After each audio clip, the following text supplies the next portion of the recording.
Welcome to another Dr. Sadler's Honest Book Review. This one is on a fairly recent book, 2018, by Jim Holt, When Einstein Walked with Gödel, Excursions to the Edge of Thought. You notice it's got a little binding here. This is a library copy, in part because I had a tutorial student recently who wanted to work through the various essays in this book. I did that with him and had a few ideas that occurred, so I thought this would be a good book to provide a Sadler's Honest Reviews video about. So if you're not familiar with this series, I do book reviews about, let's call it philosophy writ large, very generally.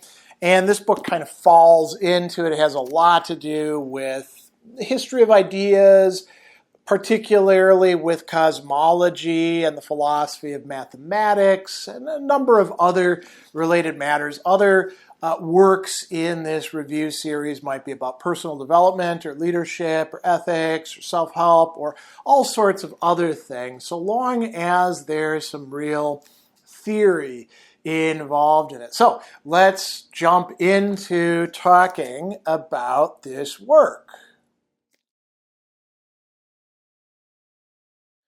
I always like to begin with what I call the three S's: style, structure, and summary. So let me talk about style first. Holt is a good essayist in the sense that he's a very effective communicator about often quite complex, tricky ideas. This is a very readable book. I think you don't have to have any sort of deep background. He's doing the kind of popularization of ideas from a wide range of disciplines and, in a long history in many cases that is, quite good for getting these things out to a literate public. He does sometimes take stances, but is seemingly a bit more interested in telling a coherent story and sometimes a little bit of demythologization of things that have been set up over time, sometimes confirming what's going on. So that's probably enough about the style. The summary of the work, so it is a set of essays, some longer, like an entire chapter length, some shorter. There's actually one chapter that's just like a whole bunch of them thrown together, ranging anywhere from 1 to 2 or 3 pages. And, some, you could say some things in between because some of the chapters might range over several different related things. Now, he actually tells us that there were 3 key considerations that he had in mind. This is coming from the preface for the selection of these essays that were written over the last 2 decades. So the first one, he says, is the depth, power, and sheer beauty of the ideas that they convey. He's going to give you some examples: Einstein's theory of relativity, quantum mechanics, Turing's theory of computability and the decision problem, Gödel's incompleteness theorems, all those sorts of things. He says, these are among the most thrilling and humbling intellectual achievements I've encountered in my life. And this is going to go a little bit to the structure, but also style. My ideal is the cocktail party chat, getting across a profound idea in a brisk and amusing way to an interested friend by stripping it down to its essence, perhaps with a few swift pencil strokes on a napkin. Now, that invocation of cocktail party, we'll come back to that later. I will just say that I remember one of my near retirement college professors occasionally bringing up in his philosophy classes, this is a idea that you can talk about at a cocktail party, and everybody in the classes in the 90s just looking at him with blank looks like, what the hell are you talking about? Cocktail parties are kind of a certain class of people. Let's come back to these motives. So he says, my second consideration is the human factor. All these ideas come with flesh and blood progenitors who led highly dramatic lives. Often these lives contain an element of absurdity. So, that's kind of interesting. He says more often the life has a tragic arc. And then he talks about the third consideration, a philosophical one.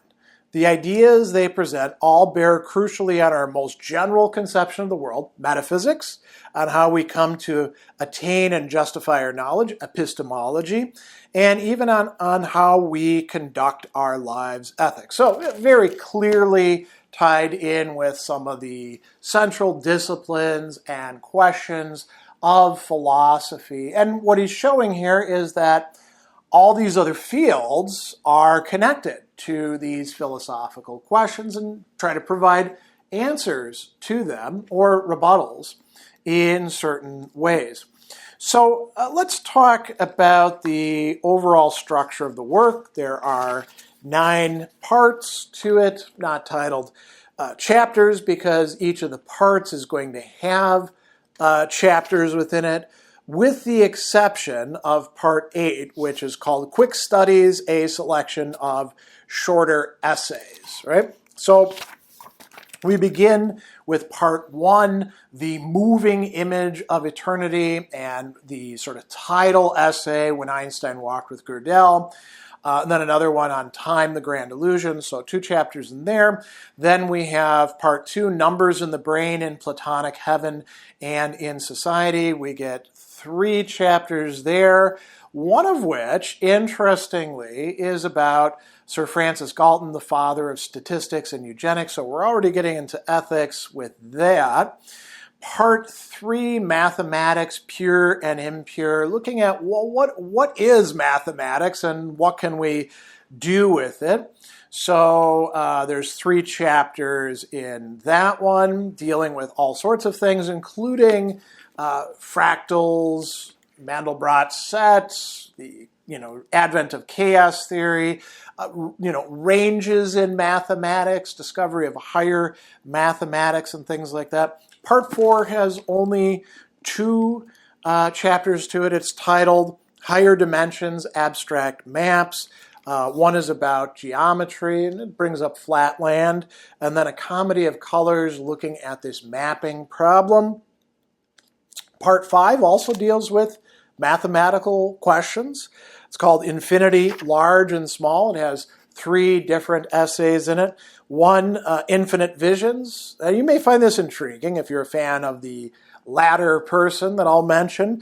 Georg Cantor, discoverer of transfinite, which he wrote about numbers.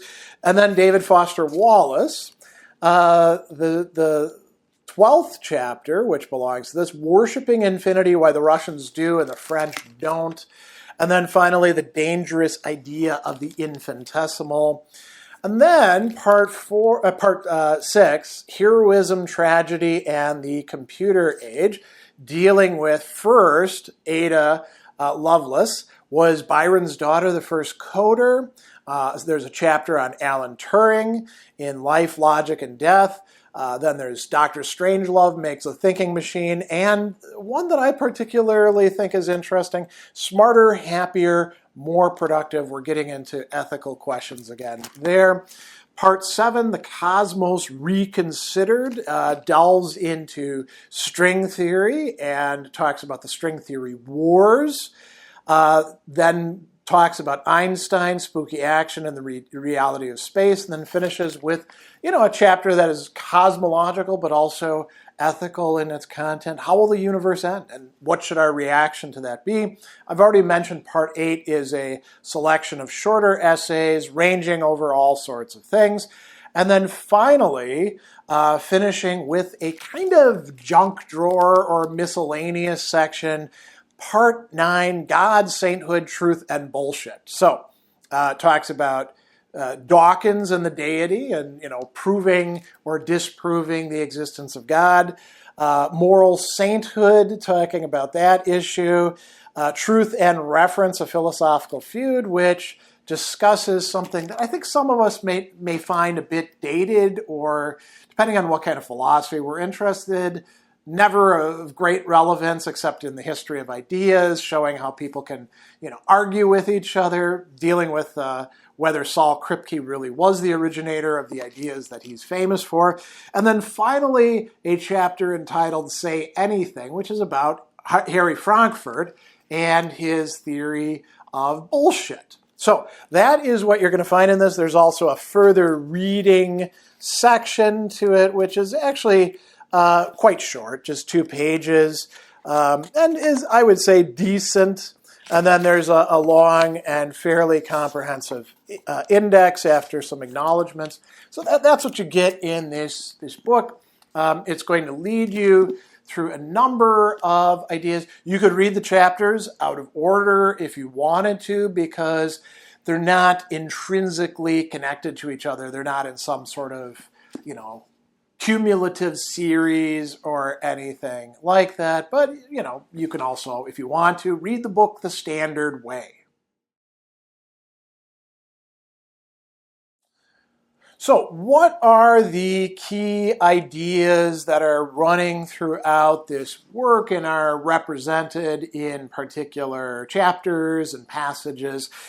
I would say the biggest thing is that every idea is going to have a context, a rich, complicated, and sometimes surprising historical context, which isn't to say that everything just becomes history of ideas, particularly in the bad sense, where you just look at, the factors that lead to almost inevitably certain ideas. It's not that kind of history of ideas, but it is, pointing out the contingency of quite a few of these, and it's placing the developers of these important ideas into their historical and cultural and intellectual context, and sometimes even talking about their own psychology, their passions, what it is that was driving them.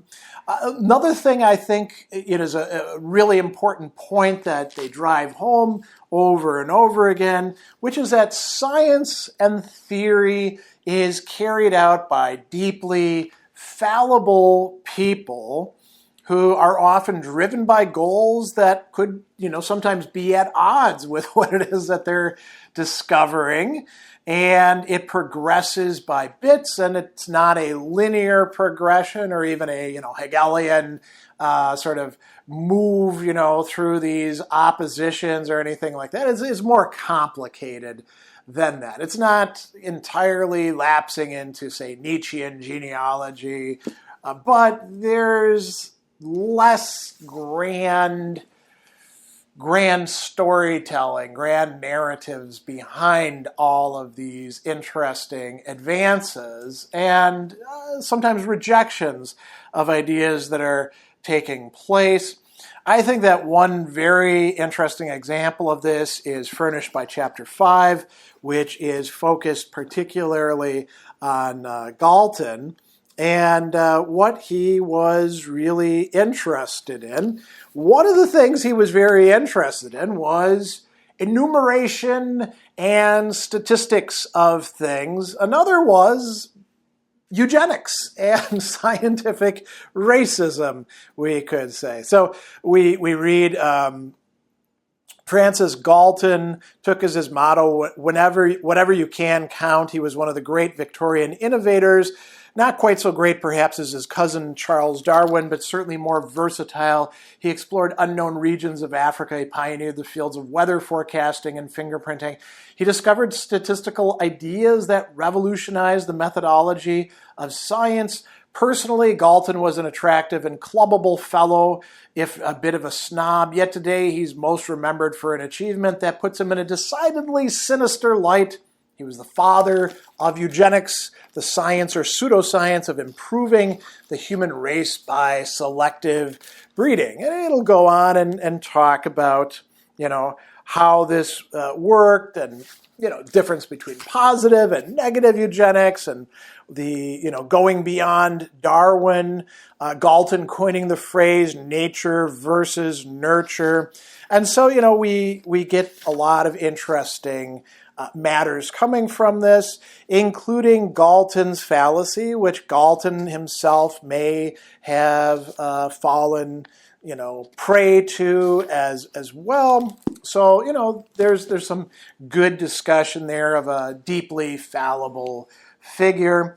I do think another thing that's particularly important about the work is that even when they're talking about pure mathematics or cosmology, there is an understanding that runs throughout this that science, it's not just simply driven by in a derivative sense, but let's say it's fostered by and enabled by factors that are themselves not strictly within the purview or realm of the science that's being developed. So there are technological considerations at work.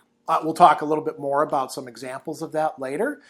But also social and political and ethical and even opportunistic motives that play important roles, economic motives as well.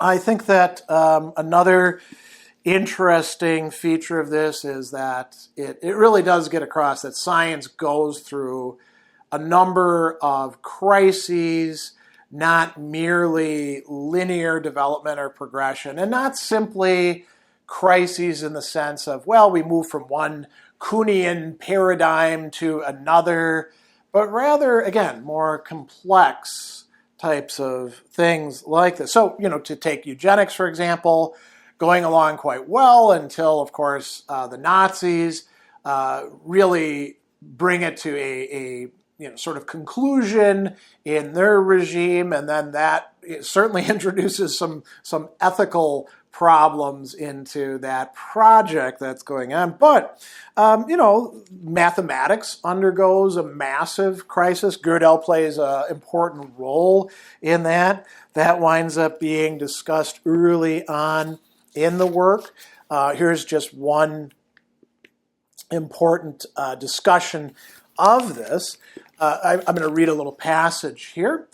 All of these mathematical figures, including Gödel and Russell Whitehead, were passionately engaged in what Harris slights as philosophy of mathematics with a capital M. The debate among them and their partisans was fierce in the 1920s, often spilling over into personal animus. And no wonder mathematics at the time was undergoing a crisis that had resulted from a series of confidence-shaking developments, like the emergence of non-Euclidean geometries and the discovery of paradoxes in set theory. If the old ideal of certainty was to be salvaged, it was felt mathematics had to be put onto a new and secure foundation. At issue was the very way mathematics would be practiced, what types of proof would be accepted as valid, what uses of infinity would be permitted, right?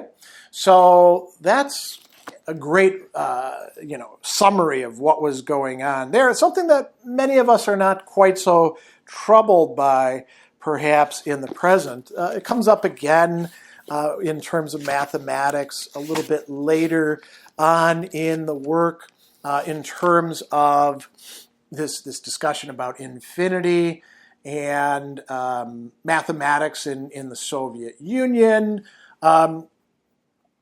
mysticism being involved in it. So the Moscow School of Mathematics flourished long after the eclipse of its mystically inclined founders. In the post-war era, only Paris rivaled the Russian capital as a center of mathematical talent. But the higher infinities revered by the name worshippers ceased to be of great importance. The elaborate set theory favored by Luzin got displaced by the more mainstream methods of Kolmogorov and Alexandrov.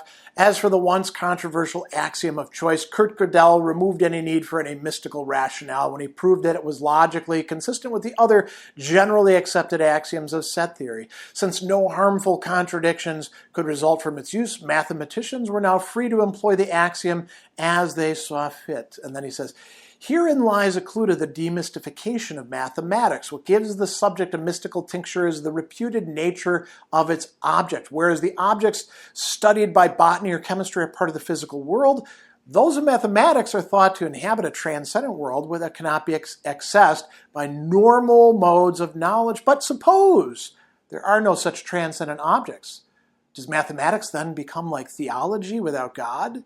Is it, as philosophical nominalists insist, mere make-believe, a marvelously complicated fairy tale? So there's interesting crises that come after crises are resolved. And we see there's a whole discussion about what's happening with string theory. It seemed like it would solve problems, but maybe it raised more problems in the result discussed later on. I think that there's also some, good attention to the biographies of the people involved and what we can know about them for sure, what's myth, what's not, and how these tie into the work that they do as motivational factors. And one other thing that I think is really coming through in this work is the issue, and it's an aesthetic issue, of what theories ought to be like, what we want them to be like. And there's three terms that keep coming up over and over again. And one of them is beauty. So we don't usually think of science as being beautiful, but to the scientists, they can be searching for beauty in what it is that they're trying to understand and hopefully even theorize about. There's also, and this comes very often in mathematical discussions, the considerations of what we call elegance.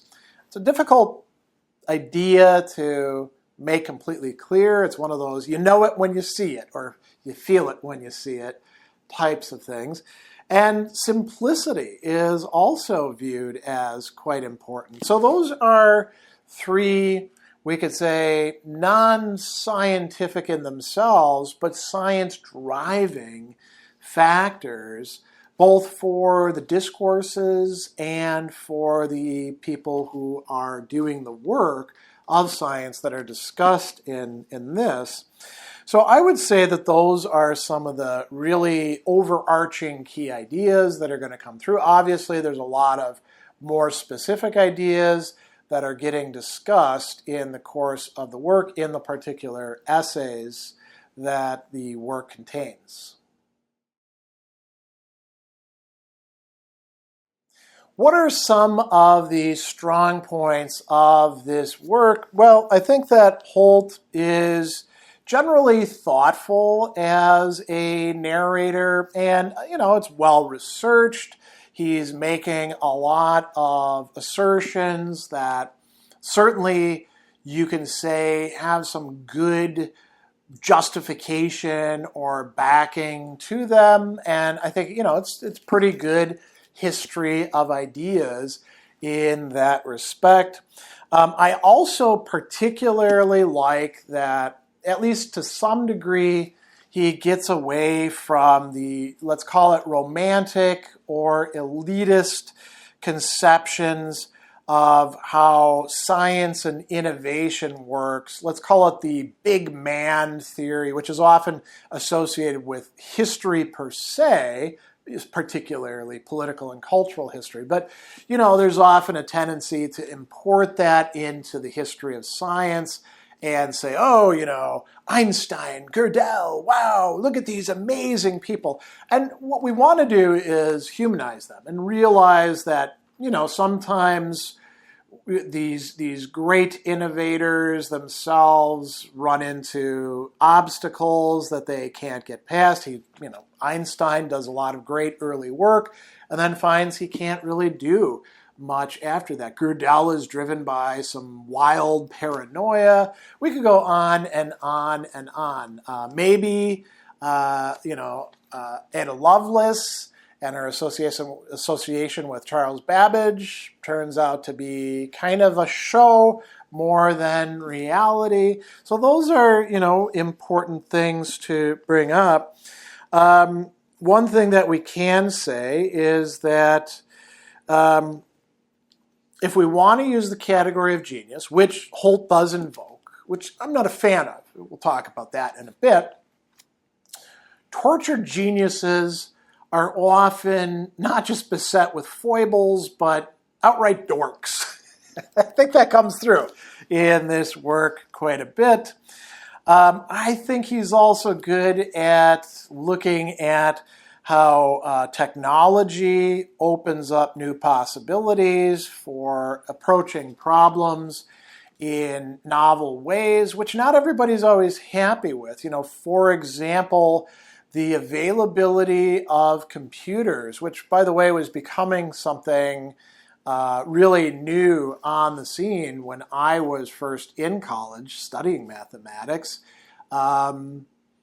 A lot of problems could be resolved through methods of brute force, lacking elegance, but using computer power to go through. So, another example of that would be being able to carry out more experiments in physics with better telescopes or super colliders, or all this apparatus that takes us into a very rarefied atmosphere for physics and astronomy. I think that's an important part of the story that does need to be told. I also like the fact that Holt is willing to say with quite a few things, listen, we just don't know about some of these things. There's stories that can be told, there's theories that can be advanced, experiments can be done, they're not always conclusive, and it's good to keep this in mind.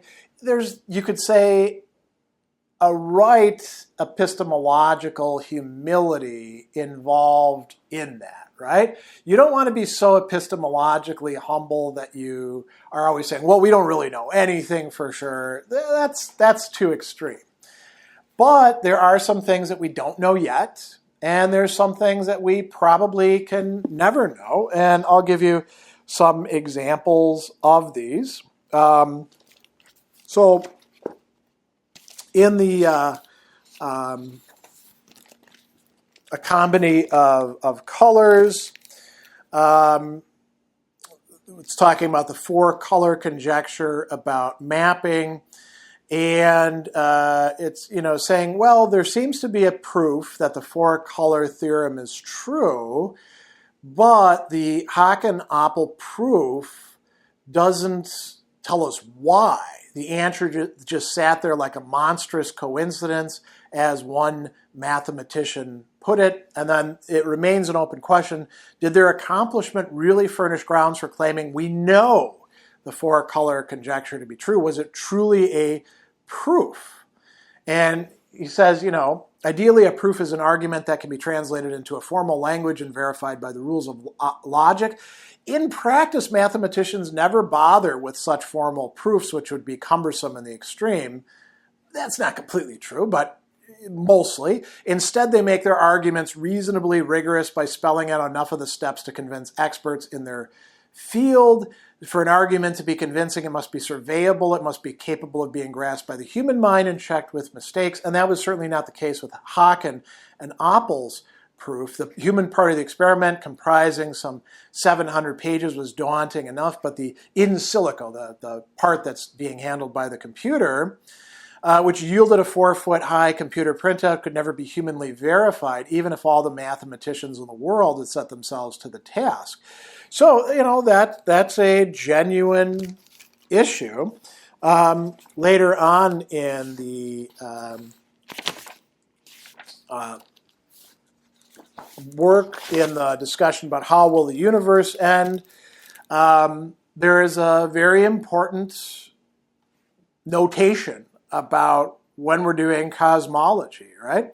So he brings up this inscription that someone said should be on all churches, important if true.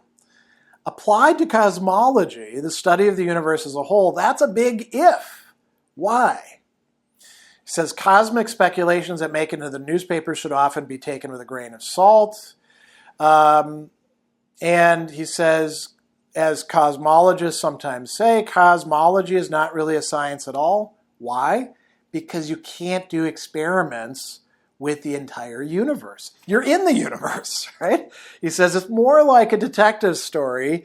Even the term that's sometimes applied to theorizing about the end of the universe, eschatology, is borrowed from theology. So, what he's saying here is we can come up with all sorts of interesting theories that certainly we can propose as hypotheses, but we can never truly know for certain whether they're true in a full sense.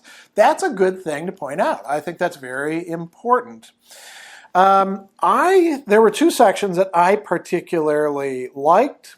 Chapter 17, which is, here we go, it's titled Smarter, Happier, More Productive. And the question that's being raised is whether computers actually improve human well-being. And, there's a number of different ways to explore this. I'm just going to read a short bit of this. So, he's talking about memory and the digital world promoting a very different model of human flourishing, an industrial model of hedonic efficiency in which speed trumps depth and pensive stillness gives way to a cataract of sensation. This is even more true in a time of LLMs when people are resorting to them. So he says, perhaps the internet can serve not merely as a supplement to memory, but as a replacement for it, right? And then he brings up some people proposing that. And he says, it's not as if this is completely new. Books also serves as an external memory storage device. That's why Socrates and the Phaedrus warned the innovation of writing would lead to the atrophy of human memory. But books have expanded the reservoir of information and ideas, and through the practice of attentive reading, have enriched the memory, not superseded it. The internet is different thanks to algorithmic search engines like Google. The whole universe of online information can be scanned in an instant. Now that, of course, is not true at all. You do have to do some work, and you're not scanning the whole of anything at any instant or point of time. But he says, not only do you not have to remember a fact, you don't even have to remember where to look it up. Google will do that for you, at least if the search results are any good, right? This is an important set of considerations, and I think that's, that chapter by itself is well worth reading. There's also another one of the short essays that deals with an issue that I've been thinking about for a long time, ever since I took a logic class. It's called, Is Logic Coercive?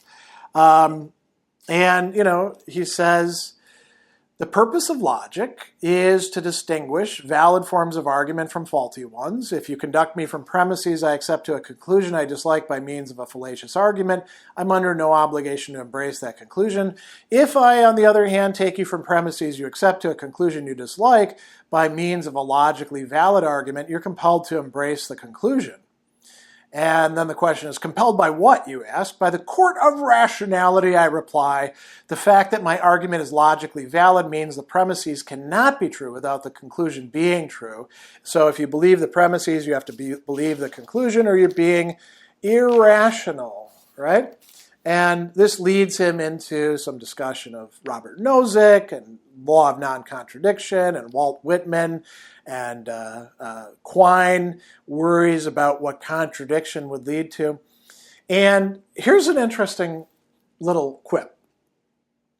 Formal logic, as philosophy departments have traditionally taught it, seems coercive to some, but it doesn't to all of us. How in the hell can that be the case if it is supposed to be? If it's going to be coercive, shouldn't it be coercive to all? If it's going to be logic, abstracting away from all material matters. This is a problem I've been thinking about really since undergrad, and then it was a problem that I tried tackling in graduate school and never got anywhere with. So it's cool to see it being raised here. And then that's basically, all I'll say about good points of the work. There's quite a few, so maybe those entice you into reading it.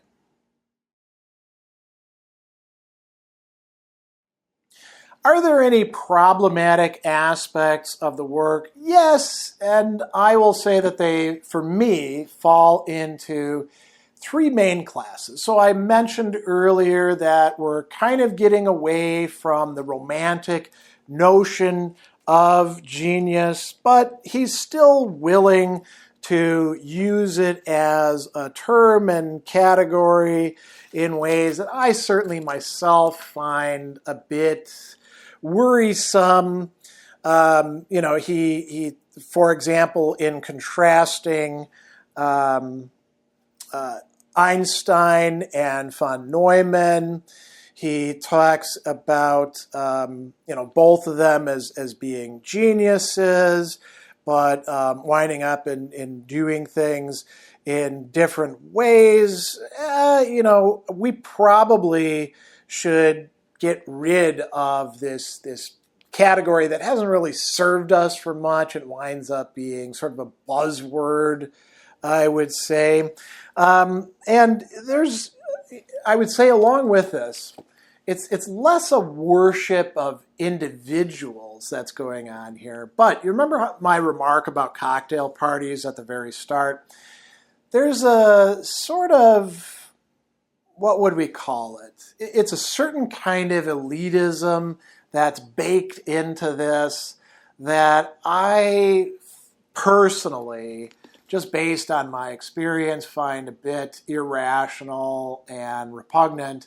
There's a lot of not just institution name dropping, but a lot of inferences like so-and-so was important. And the way that you could tell that they were really important is because they got hired or they went to or they had conversations at this really elite institution.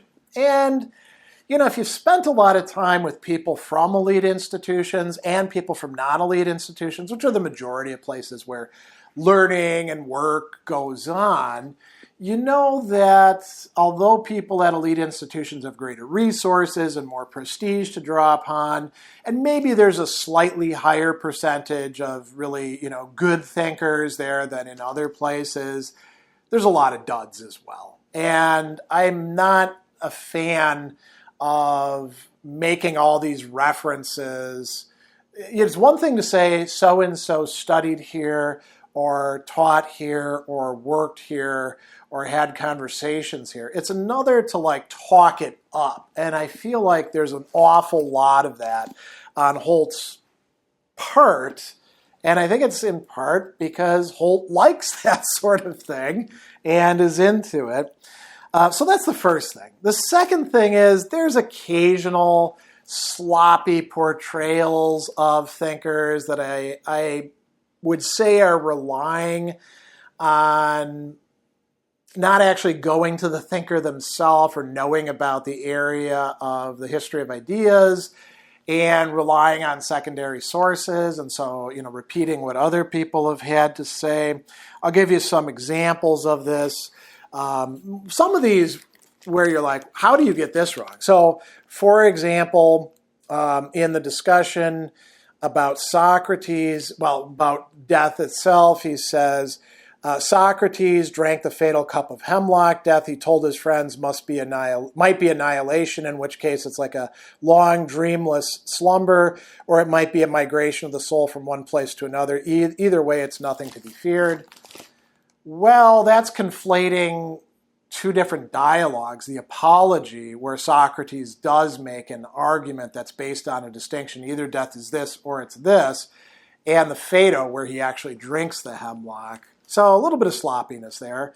But does Socrates in the Apology actually say death could be annihilation? He says it could be like a deep sleep. That's not the same thing as annihilation. So, yeah, that's it's a minor thing, but,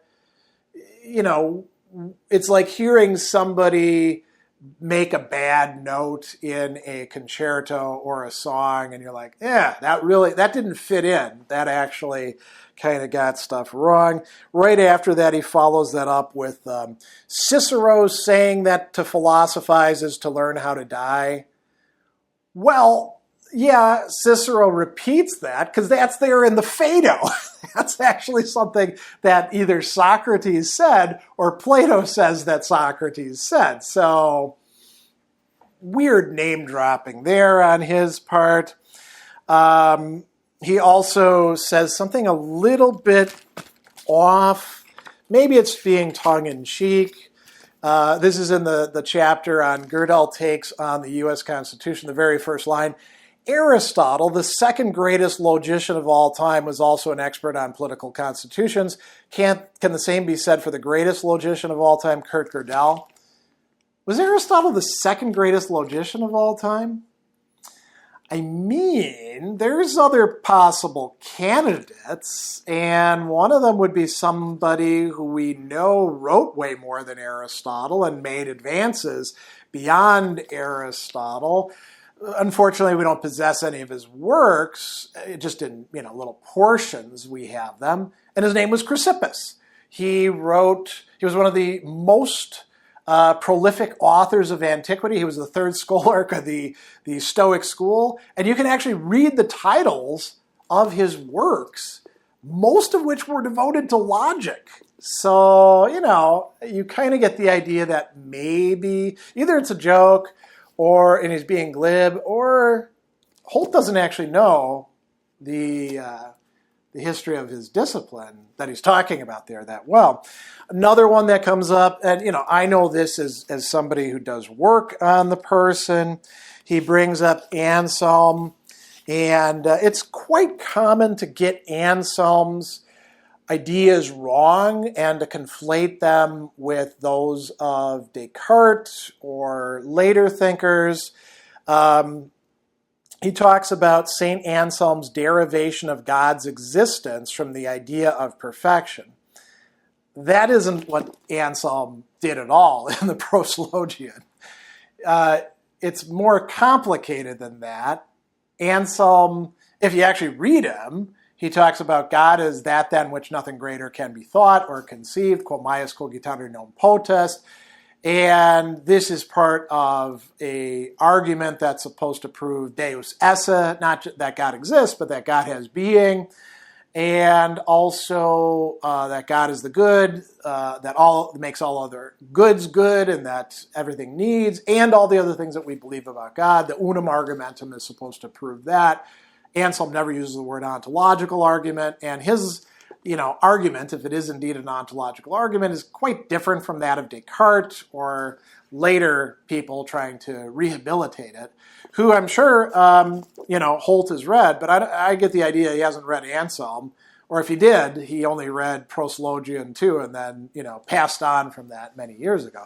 So that's another thing. It's kind of a small point, I would say. It doesn't vitiate the whole work if you get a few things wrong, but it grates. And the last thing that I'll say is also a little bit small as a quibble, but it's kind of weird.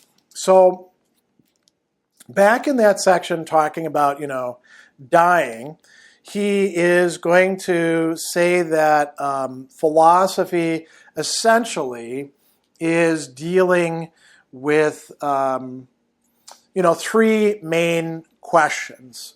So he says philosophy has three concerns: how the world hangs together, metaphysics; how our beliefs can be justified, epistemology; and how to live, ethics.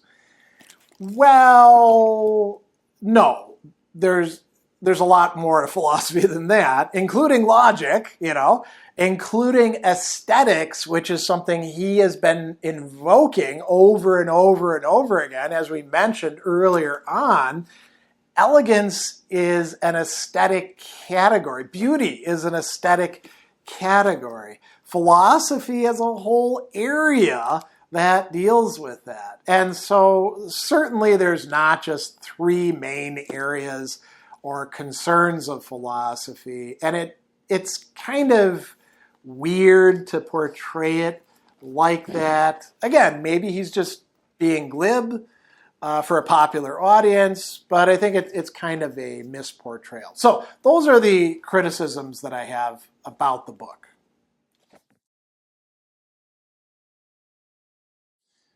All right, my final thoughts about the work. I'm going to give it a qualified endorsement, but I'm actually going to suggest that you don't buy the book yourself, but rather go as I did and get it from the library, or if you've got a friend who's got the book, borrow it from them. And the reason I'm going to say that is it strikes me that as opposed to other, works that are doing similar things with looking at deep ideas and trying to, stay true to them, but talk about them in popularizing ways, this isn't a book that you'd probably reread. So once you've read it through, you're probably done with it. And so it doesn't really need to be a copy on your shelf, unless you want to show people how clever you are, in which case, more power to you. I'll certainly say this. It's no Gödel, Escher, Bach, by Hofstadter. It's certainly in the same genre, but it's light compared to that. But I think that it can be a good book for learning about these people and their ideas. There's some things that I learned along the way, less about the ideas, more about the biographies of these people. And Holt does place things in interesting context. He's a good writer, so it might be worth checking out for that reason if you like to know about important ideas in the development of science and theory in the last several centuries.